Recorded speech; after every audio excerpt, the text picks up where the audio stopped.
The general idea tonight is I will talk about a new book that came out this January. I don't know, looks backwards on my screen, but Seeing with the Eye of Dhamma, published by Shambhala. So that'll be the extent of the overt sales pitch.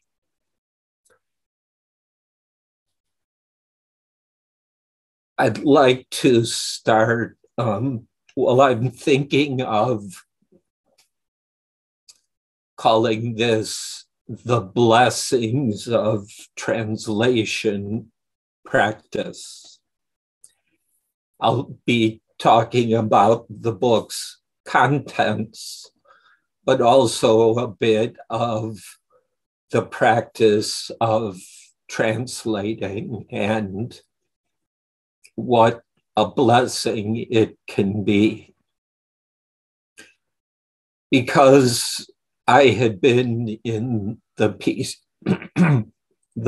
Peace Corps in Thailand for about 4.5 years before arriving at Suan Mok, which is Ajahn Buddhadasa's monastery. He founded it with support from his family. And most things there happened in Thai. And I spoke decent enough Thai to have a pretty good understanding what was going on and being said.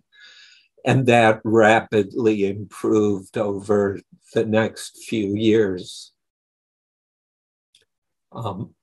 Although I must say I was editing an old translation a few years back, and I was embarrassed by how much I hadn't quite got right. And so was the person who originally translated it. We had a good laugh about our younger translator selves, and then after years of increasing familiarity, but even more so increasing practice. Because one can't translate this stuff just because one knows the two languages. There's the crucial ingredient with such works as of basically taking the stuff to heart and digesting it. When I first arrived, I had to translate for myself. Some monks, including Ajahn Buddhadasa, could speak in English, but he was quite old, his health was poor, and I could learn much more from him listening to the regular talks in Thai.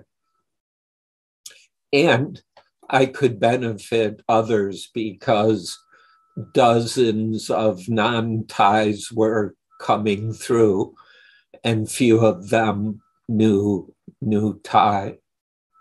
In fact, I met Gil there,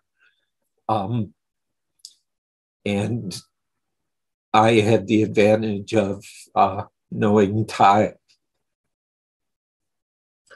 But we're Americans, so we could speak in English, of course. And so from the start, part of my practice has been translating. And that works in multiple ways. Translating for the sake of my own study and practice. Also, helping others. And then over time, this becoming a service I can offer to Buddha, Dhamma, and Sangha. I didn't always appreciate that. Sometimes it was hard work. There were certain people who were always trying to get me to translate something, and some of it I didn't want to translate. Everyone had their favorite book. Oh, you got to translate this one. I did need some time to meditate, eat, and bathe as well. So it could be annoying being seen primarily as a translation machine. But mostly, I received a lot of kindness and support. And again, something that took time to dawn on me. I was in my late 20s back then, that stepping into a need is Dhamma. One of the core meanings of Dhamma or Dharma is duty. Ajahn Buddhadasa emphasized this. And to step into the needs of circumstances, one's own needs, the needs of others, the needs of the community, that's Dhamma. And as I learned to relax and step into that, that brought satisfaction, which is something that still nurtures me and was a big part of this book project. Also, my ability to translate, which is not only knowing Thai, but having adequate linguistic skills in English. My undergrad degree was in creative writing, and I never made it as a novelist like I fantasized back then. But things I learned as an English major were helpful in this, and that provided an opportunity for a relationship that has guided my life ever since. As I said, there was a need, and I showed up with certain skills, curiosity, interest, a bit of young American male arrogance, maybe more than a bit, kind of comes with the culture. And let's call that overconfidence. That allowed me to have regular interactions with Ajahn Buddhadasa, which at his age was a special blessing. So being a translator has meant a lot to me over the years.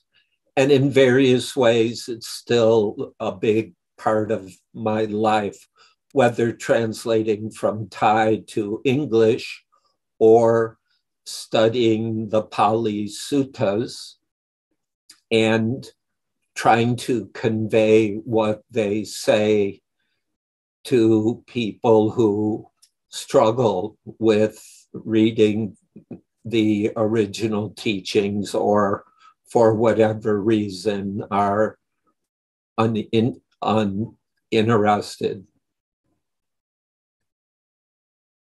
But then the bigger translation for me is taking these teachings, whether the suttas or Ajahn Buddhadasa or others, and even even if reading in English, I mostly read suttas in English. My Pali's not very good.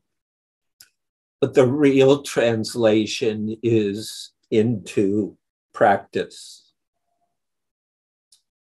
And as I touched on earlier, that's crucial for translating Dhamma books. I met someone a few years ago who wanted me to produce a lot more. I'm a very slow, meticulous translator and writer.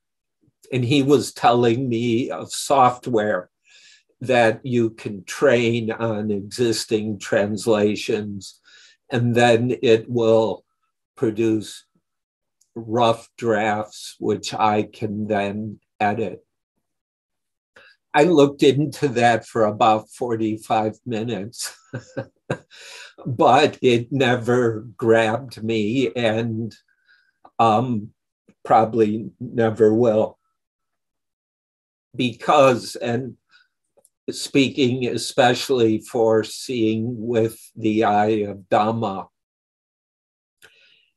it was by the painstaking, slow, meticulous digesting of the manuscript,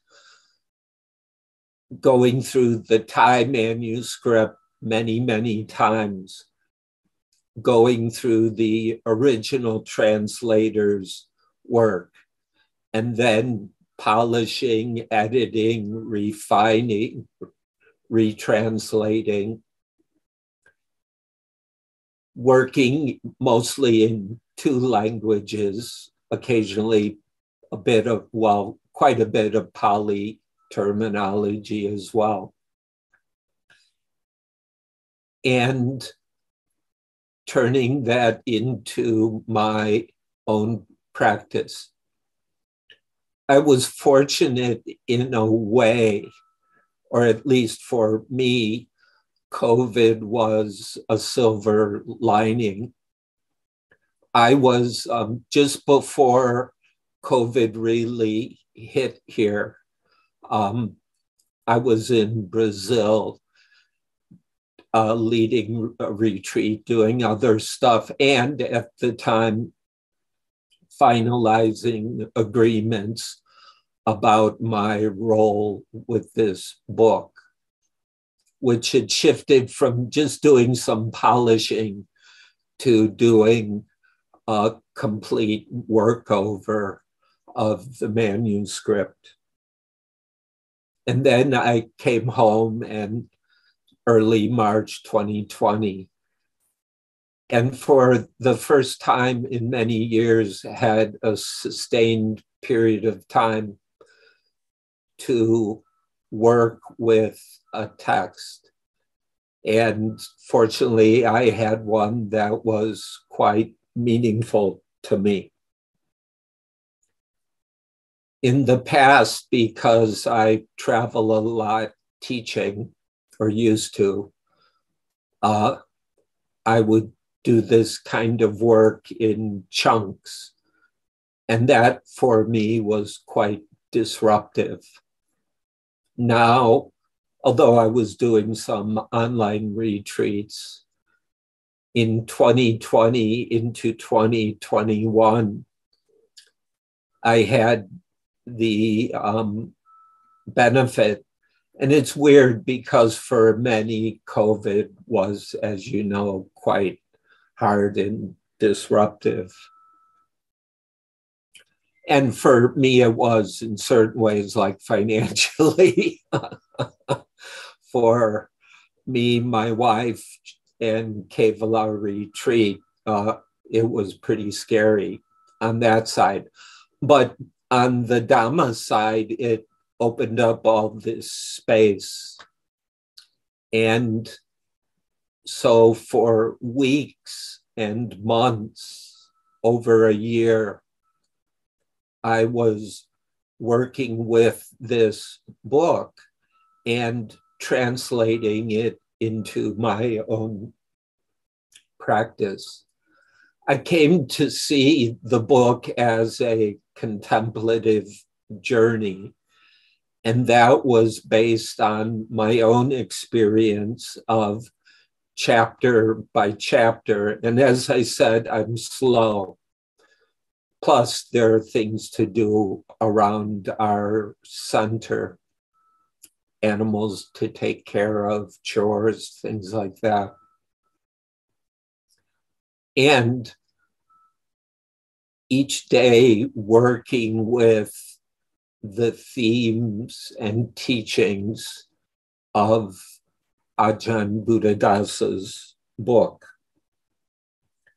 I'd like to share some of the highlights that were particularly meaningful for me. And if you've seen the book or are inspired to pick up a copy, you'll find these highlights having a prominent place. One that really got me was his repeated and extended exploration of dhatus.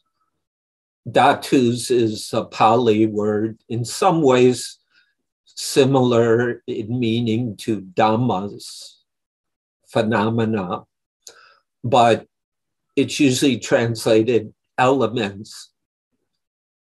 And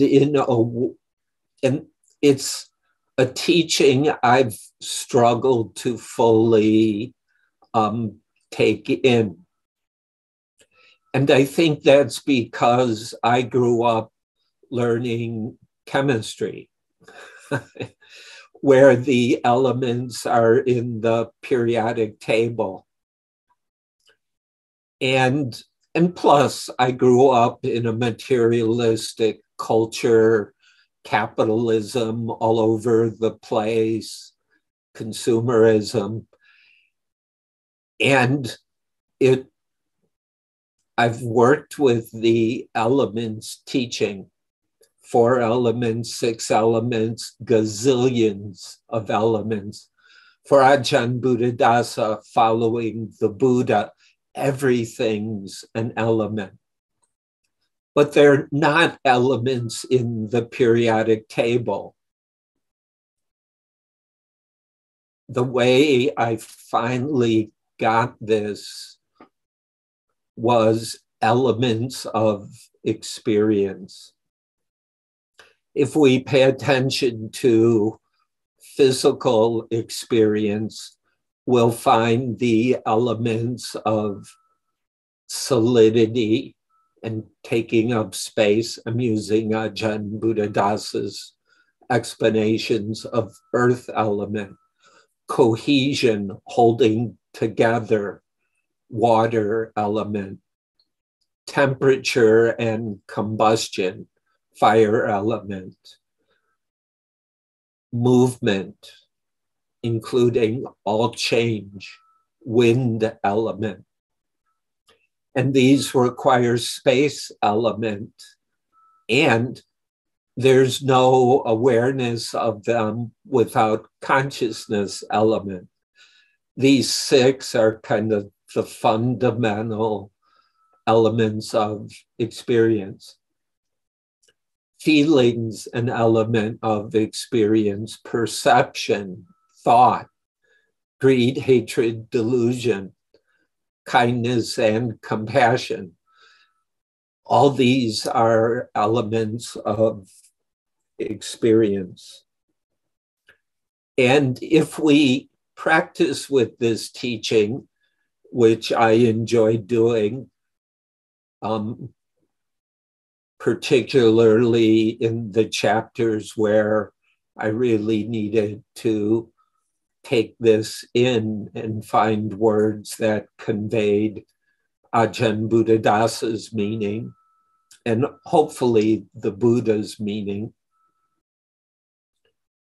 that if we start paying attention to elements of experience, we notice that they keep happening in combination with other elements.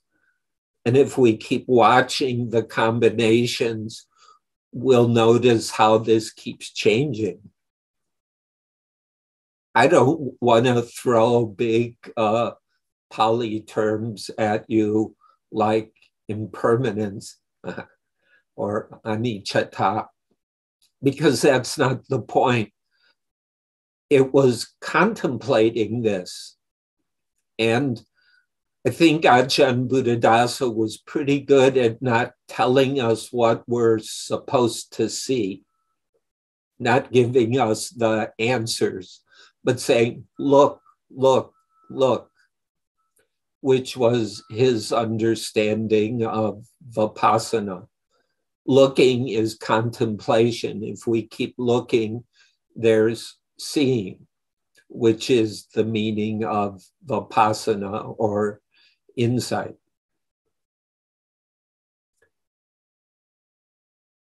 So that's, for me, a major highlight of the book. And one of the bonuses for me as translator, coming to terms with a teaching that I've taught to others, but feeling a much, much deeper connection.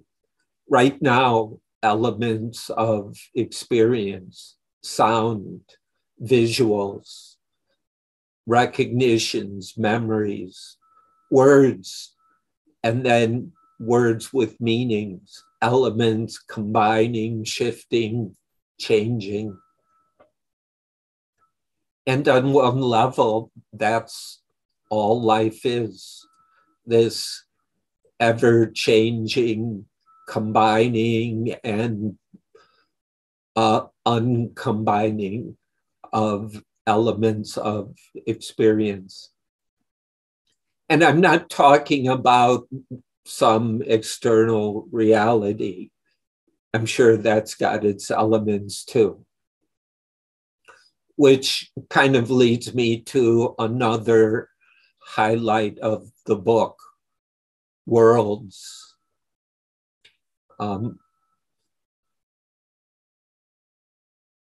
We, like with the elements of the periodic table, it seems most often if we speak of the world, we might mean the planet, we might mean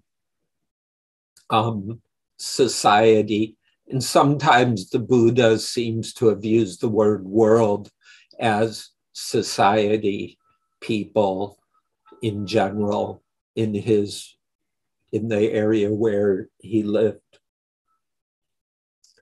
But in a number of important ways, the worlds that we contemplate, and this is the contemplation I continue to work with,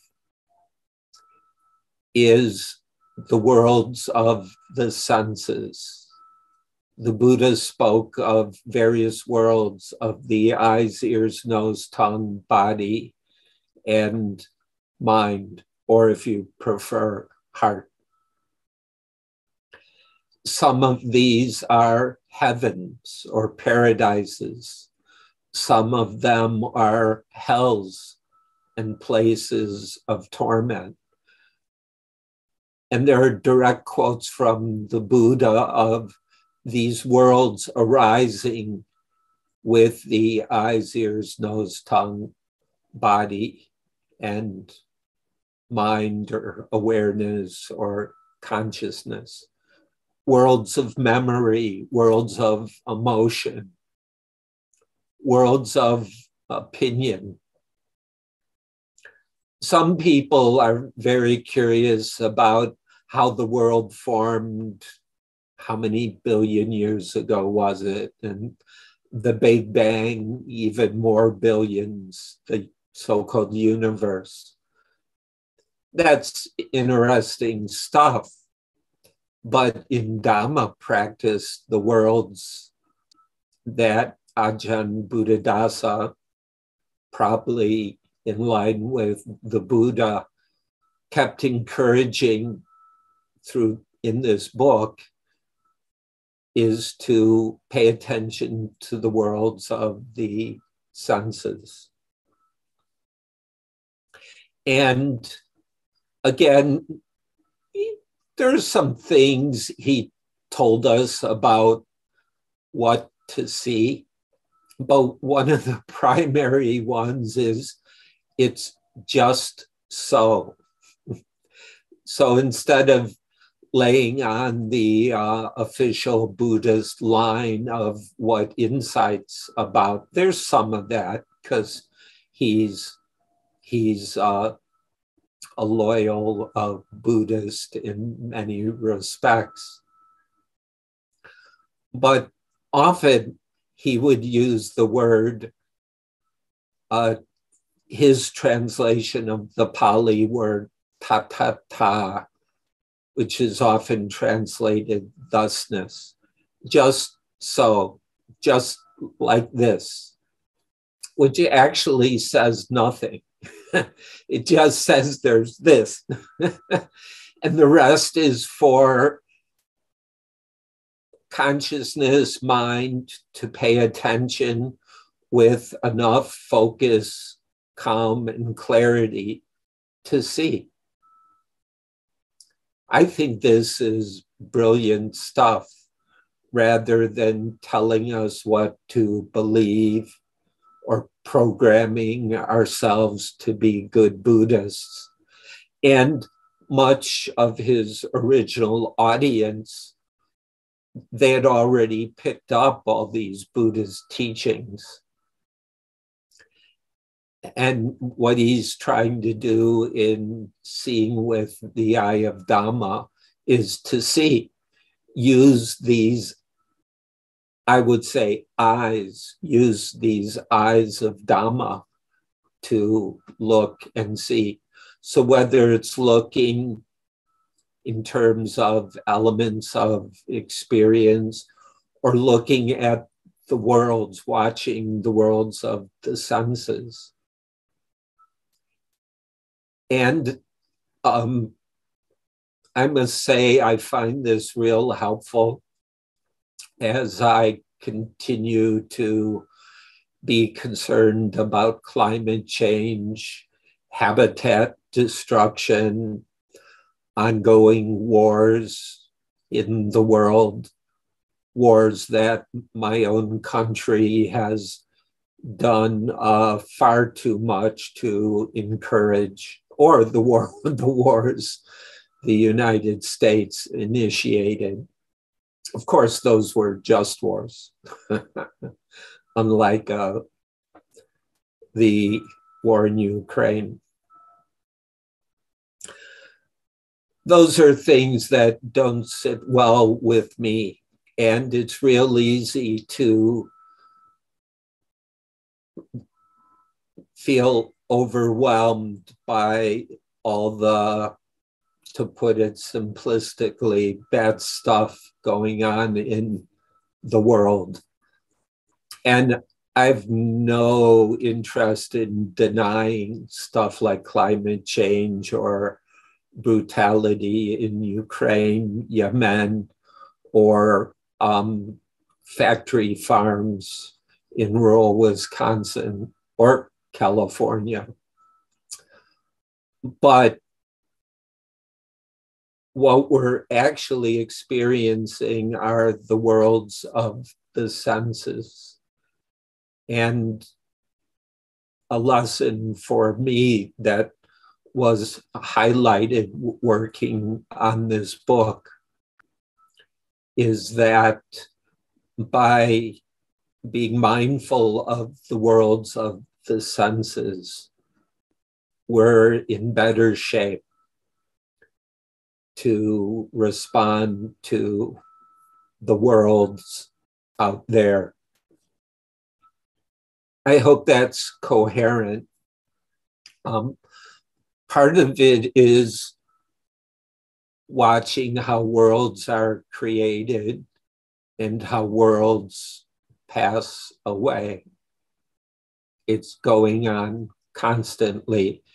And that may be true of galaxies way out wherever, but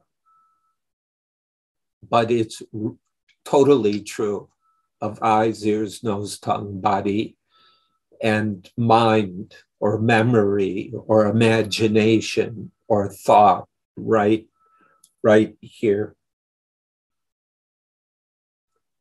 And again, the contemplation is to look, observe, watch, have enough focus or samadhi, which is another big theme in the book, to see clearly without bias, without opinions, without ideology, and so on.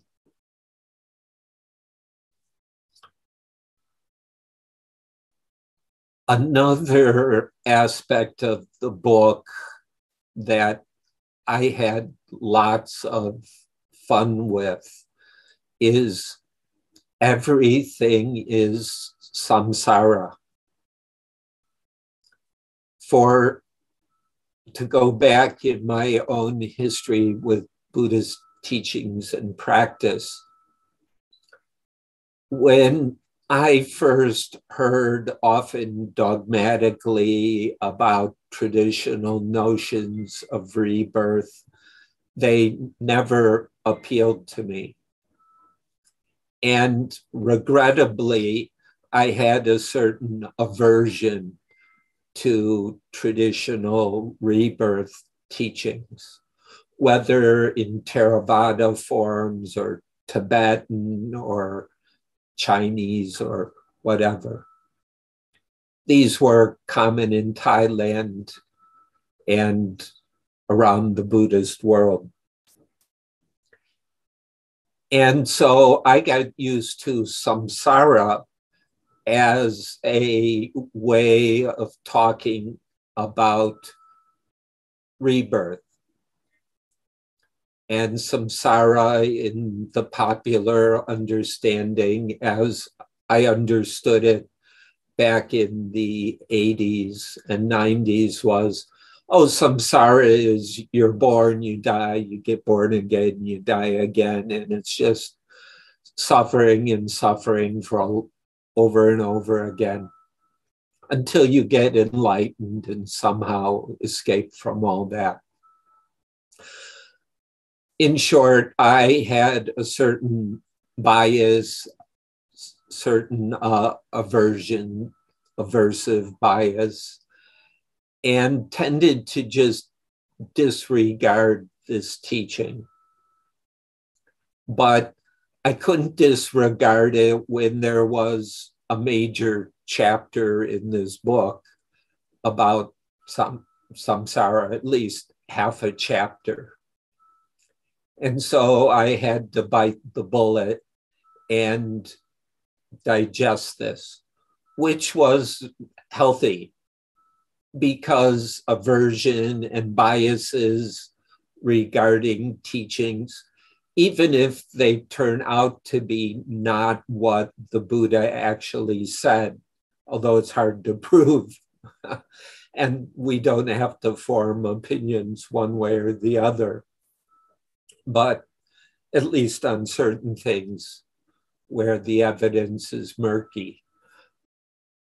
But the aversion, the bias, the opinionatedness, oh, don't worry about that stuff, that's not so healthy for practice, I feel.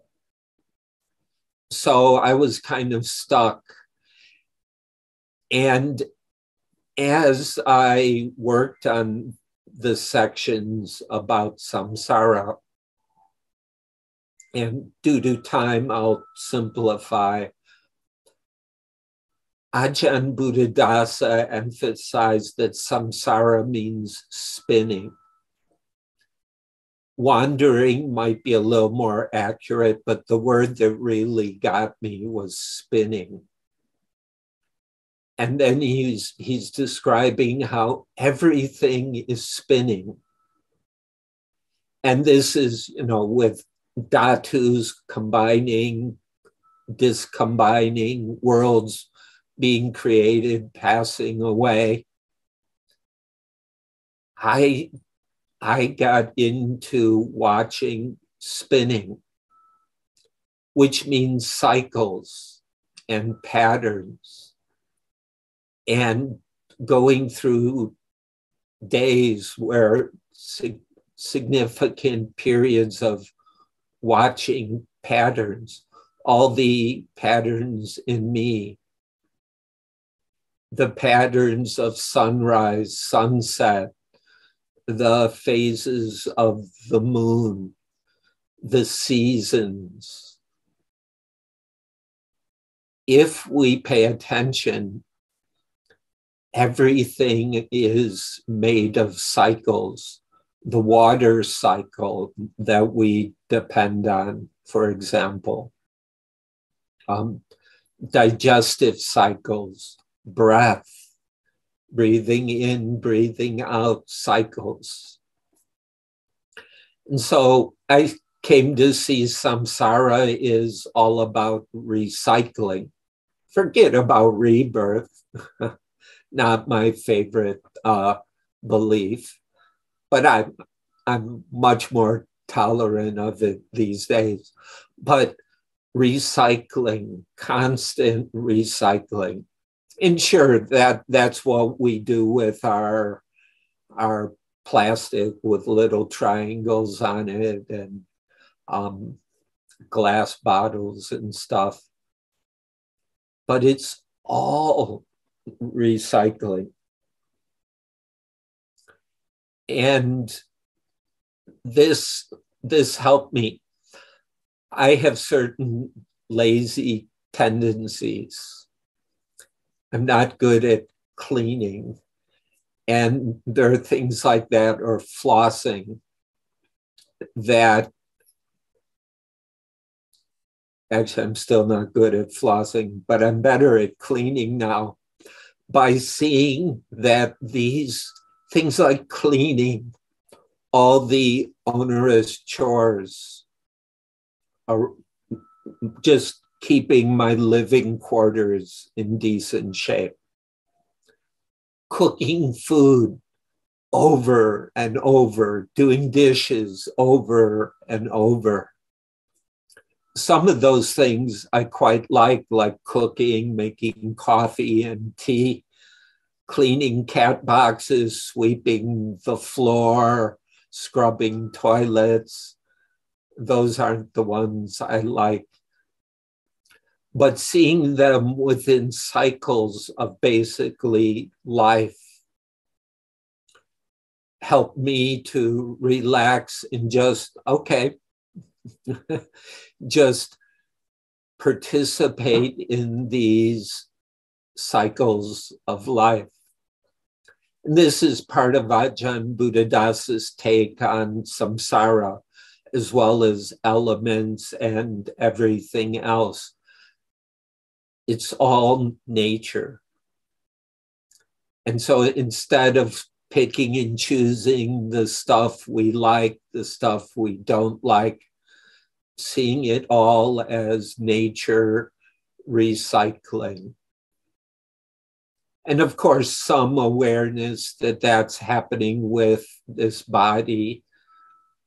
Awareness, it's happening right now as I'm recycling teachings that go back through various transmissions to the Buddha. I hope, unless I've butchered things. And these just move and ripple and expand and change. Kind of running out of time, so I'll wrap up with this highlight. And seeing in the recycling, the spinning, there's an aspect to it that's just nature.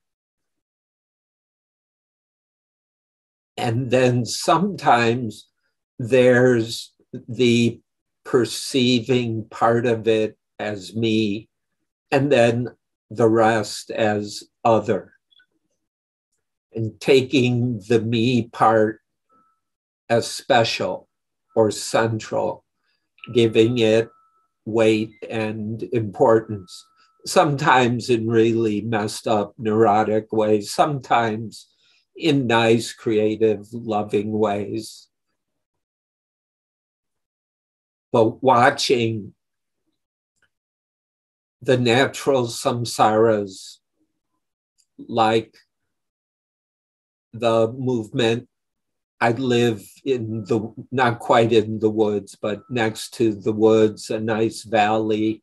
It's easy to watch the sun and moon move through the sky, watching the trees respond to weather, squirrel, birds, things in the house, cats, interactions with my partner, and so on. There's the natural, just life doing its thing. And then there's the particular samsaras of liking and disliking, craving and clinging, ego, identification, and what follows from that. These are some samples of contemplations I got a lot out of and still do from this particular project. And signing on for a translation job of an important Dhamma book requires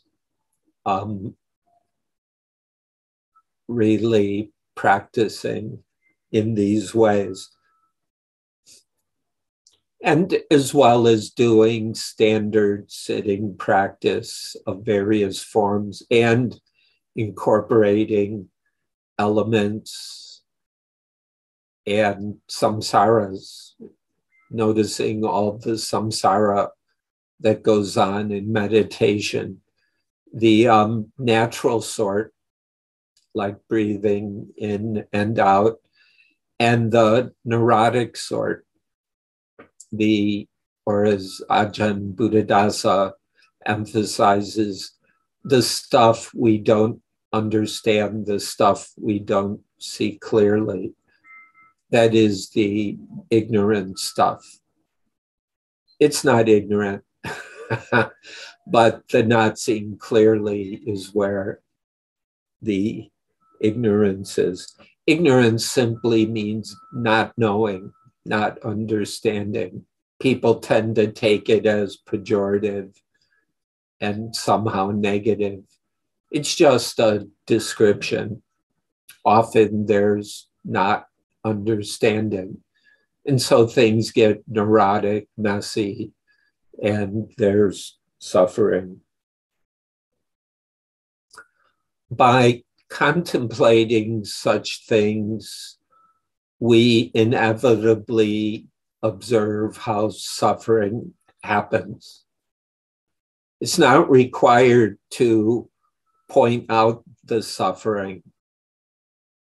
If we pay attention to the elements of experience, the world of the senses, the rebirthing of all these cycles, patterns, opinions. Opinions are a particular kind of pattern, so are beliefs. If we pay attention to these, we'll also see suffering and how it happens. And then we find important clues to freedom from suffering, which can't really be taught. It can be pointed to, talked about in certain ways, But really, it's by contemplating all the stuff of life that it becomes possible to see freedom from samsara. Samsara continues, but there's freedom.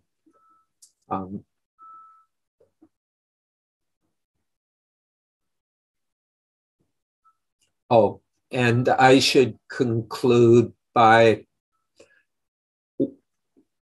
I'll leave this one without much explanation because it probably doesn't take much. Ajahn Buddhadasa also observes that practice is not complete without metta. It's fine to practice for our own well-being and benefit. Practice is completed when metta, kindness, and karuna, compassion, blossom. There's a chapter of the trees of the Dhamma life that we nurture. And the last tree is the tree of kindness.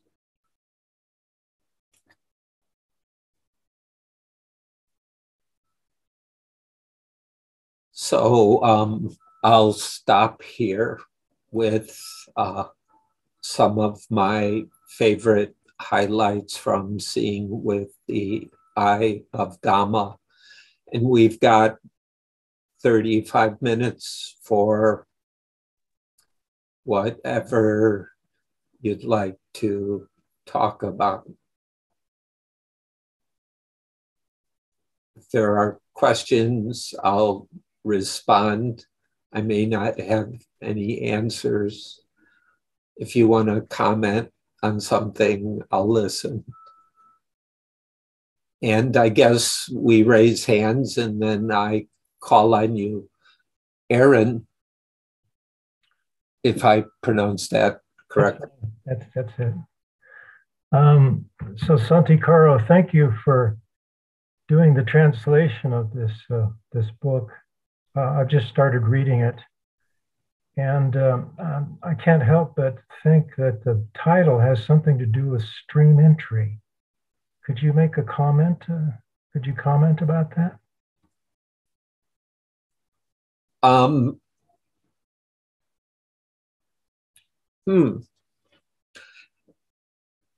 To be honest, that's not Ajahn Buddhadasa's title. His title was Little Dhamma Book, which you might have seen in the foreword.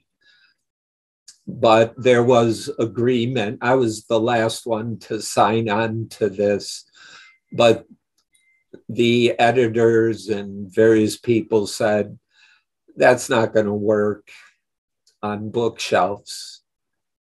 So because of the theme of contemplative journey, we brainstormed and ended up with seeing with the Eye of Dhamma.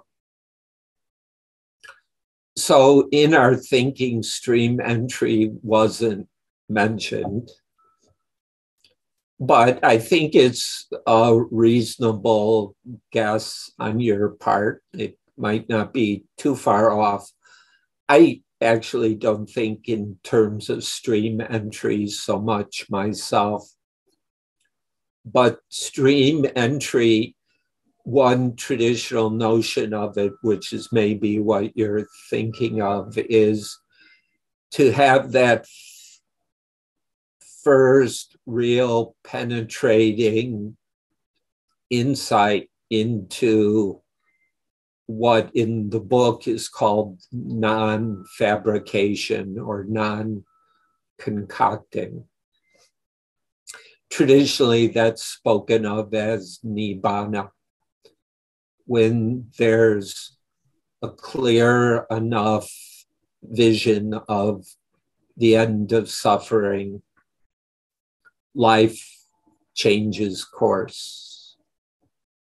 So I don't remember stream entry coming up at the time, but it's a reasonable thought. Thank you. Chris. Santikaro, thanks so much.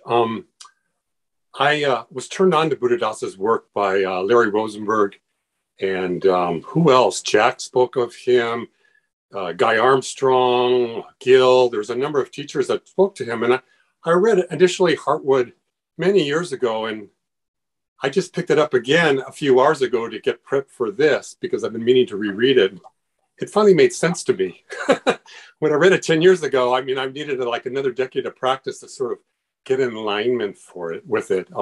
So thanks so much for the translation.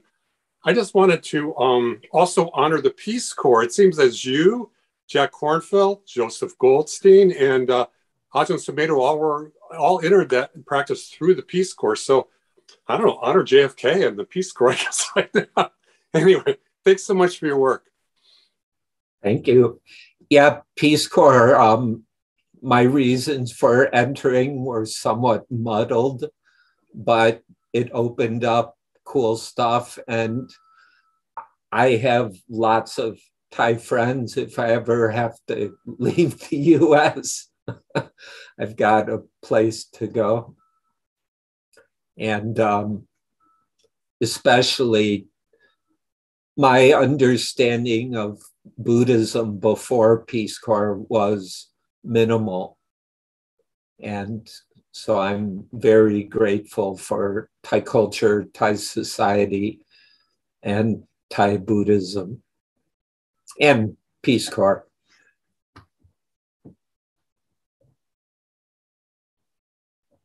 I wish Peace Corps had something near the budget of the Pentagon.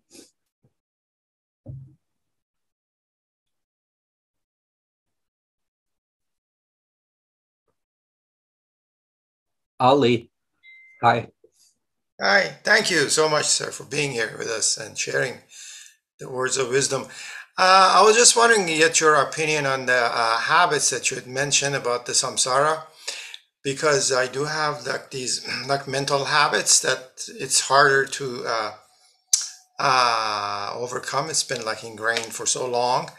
And I also, especially during the pandemic, as you had mentioned, I've created like some physical things that I do, the way I pour the tea at certain time or fix I've fallen into different pandemic created habits. And breaking those, would you say will make the ones that are easier, like physical stuff, to be able to access the mind, hopefully habitual patterns and thinking patterns? No, I was wondering if you could comment on that. Thank you. Yeah, I'm less concerned by the physical habits. I think of some of them like I have my cooking oatmeal routine in the morning, and I think of them as rituals. And unless I see them causing trouble, I'm not so concerned. But the mental habits. Right. And for me, I'll stick with the themes of the book that I've mentioned, but to start to look, what are the elements that go into those habits? And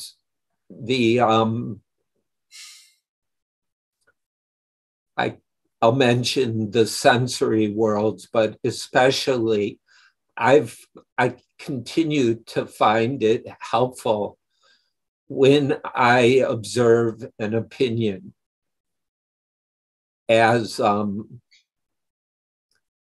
pattern. That's a step to disentangling my identity with it. Often, you on some level, if there's an opinion, it's my opinion. Some suttas, this is called standpoints or basis, that mind is grounding itself in something to try to feel security, solidity, control, and to relax and just see patterns. And the opinions, all of us, maybe all of a sudden or gradually, they're not so solid. And if watching what goes into creating an opinion, or I found it helpful to ask, where did I get that opinion or that view? And in the Buddha, Gil's translation of the Book of Eights is great. And what's wonderful about that book is all the suttas on view. And nowhere does the Buddha say we should hold views. It's all about letting go of views.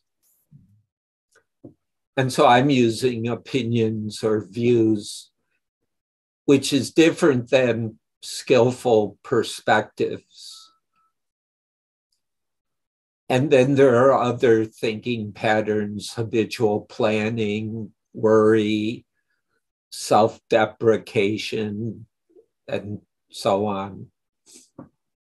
But how to loosen that ego identification is crucial. Right. And for me, using the word samsara as a mantra, and honestly spending major parts of many days watching cycles. And so an opinion comes up, it's another cycle. A worry comes up, another cycle. A tension between my wife and I, it's another samsara. But to call it that relaxed some of the me. It doesn't have to be my samsara, it's just samsara. My wife and I are in a certain dance, me and each of the cats, we have our dance. And with each loosening, it's possible to see more clearly. Because if we've got some idea of, oh, I need to get rid of that, sorry, that's an opinion, it might be conventionally correct, like, oh, that's destructive, you'd be better without it. But the drawback is it's your opinion. It might be another you, because we're all schizophrenic or multiple personality in that sense. And so just to have an opinion about other opinions or a worry about other worries doesn't break the cycles. Seeing the cycles allows us to see through them.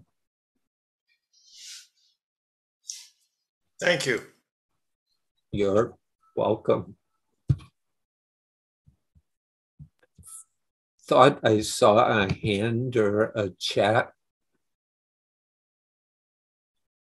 Oh, Beth found the comments about views and opinions absolutely wonderful. Well, that's gratifying. A few samsaras just happened there, pleasant ones.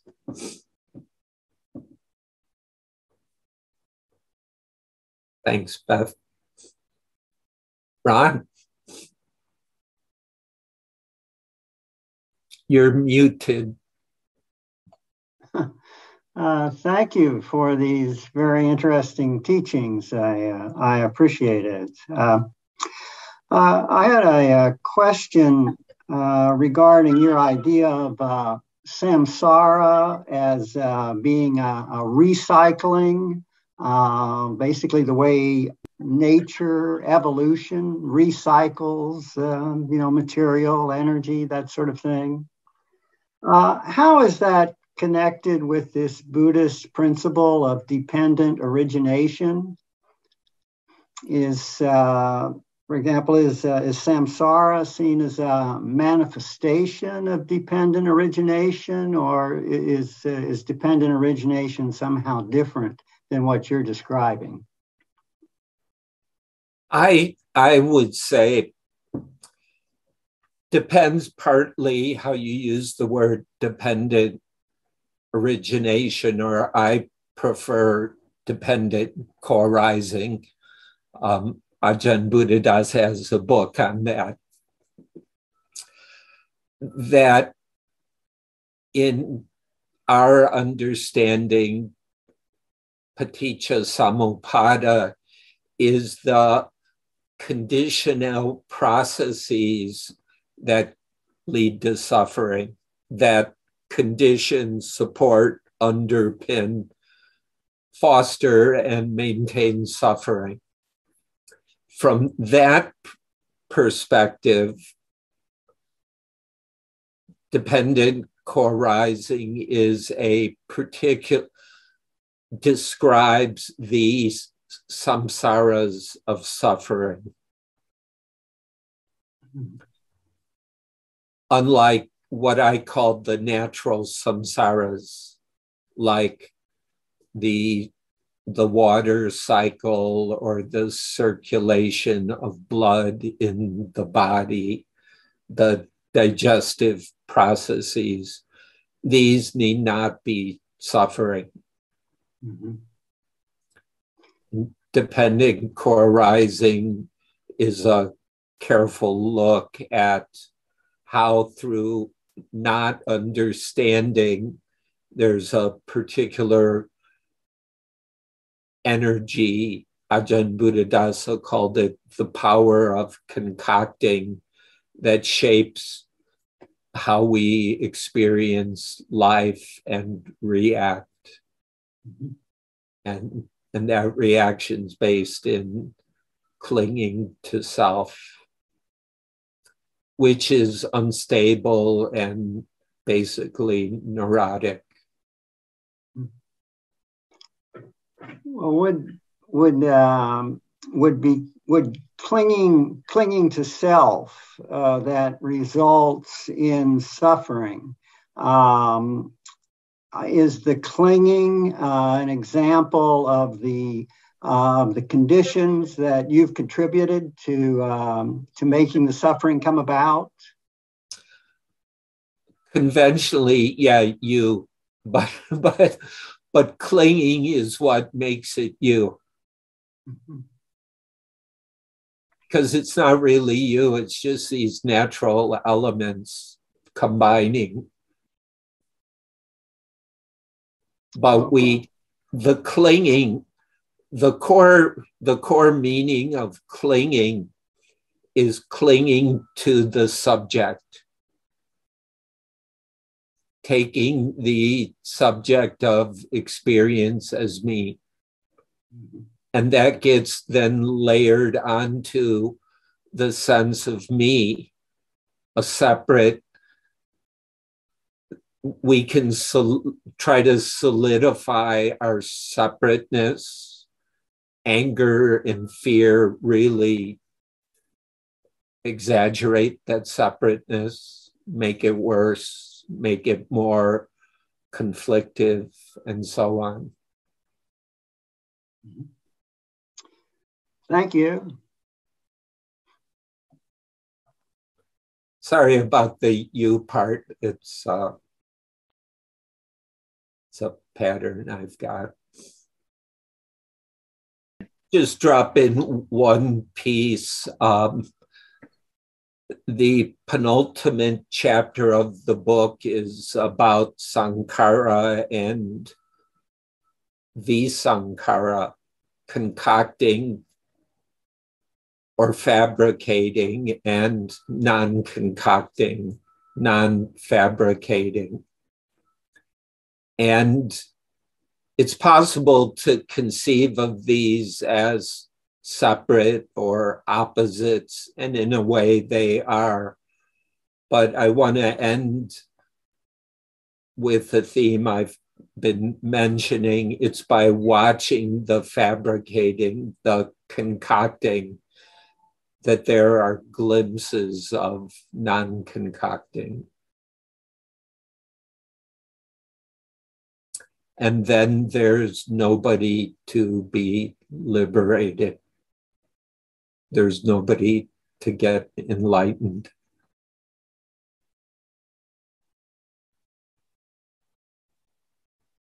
Getting enlightened is samsara.